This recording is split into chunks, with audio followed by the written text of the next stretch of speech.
Next session में आज हम सीखेंगे कलर रिप्लेसमेंट टूल का इस्तेमाल करना। फोटोशॉप में ही हमारा टूल्स इमेज था, तो आज हम इसको कंप्लीट करते हैं। ये हमने कुछ स्टेप्स बता रखे हैं, तो उसको फॉलो कर सकते हैं। कलर रिप्लेसमेंट टूल हम कैसे इस्तेमाल करेंगे फोटोशॉप में।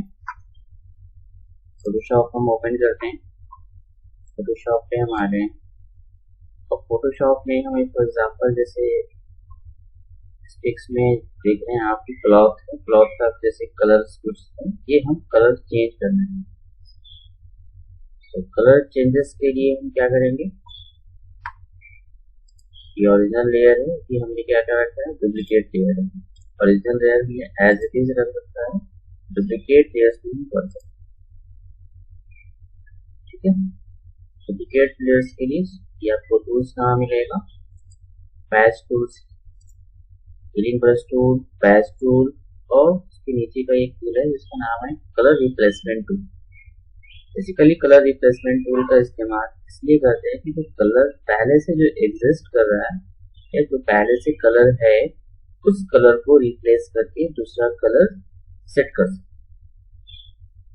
हम यहाँ से सेलेक्ट कर रहे हैं कलर रिप्लेसमेंट टूल को। सेलेक्ट करने के बाद ऊपर प्रॉपर्टी बार में आपके ऑप्शन आ जाते हैं। ब्रश का डायमीटर है, कितनी डायमीटर आपको रखना है ब्रश को। यहाँ से हमने ब्रश की डायमीटर हमने 30 रखा है। कलर्स करना चाह रहे हैं, कंटिन्यूअस करना चाह रहे हैं और फाइन एडजस्ट करना चाह रहे हैं। ये कलर्स का टॉलरेंस है कि आपको कलर्स कितने कैसा चाहिए और कितने डीप में चाहिए। ये टॉलरेंस इंक्रीज और डिक्रीज कर सकते हैं। हम कलर टॉलरेंस क्या है, 100 पे ही रखते हैं। अब इस पे क्लॉथ पे हम अप्लाई कर रहे हैं कलर। ये कलर जो पहले से एग्जिस्ट कलर कर रहा है इसको रिप्लेस करना है। यहाँ से हम क्लिक कर रहे हैं और इस पे अप्लाई कर रहे हैं।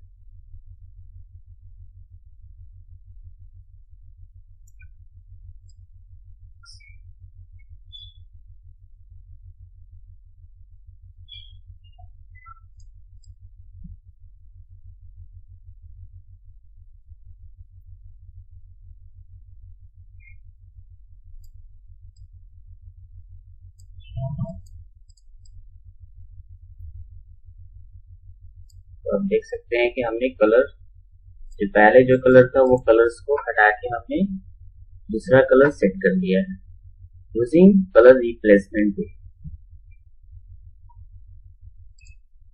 ठीक है, अब कलर्स दोबारा ओरिजिनल कलर आप चेक कर सकते हैं कि हमारा ओरिजिनल था और जो हमने कलर रिप्लेस किया वो कलर हमारा ये ओरिजिनल लेयर आफ्टर रिप्लेसमेंट।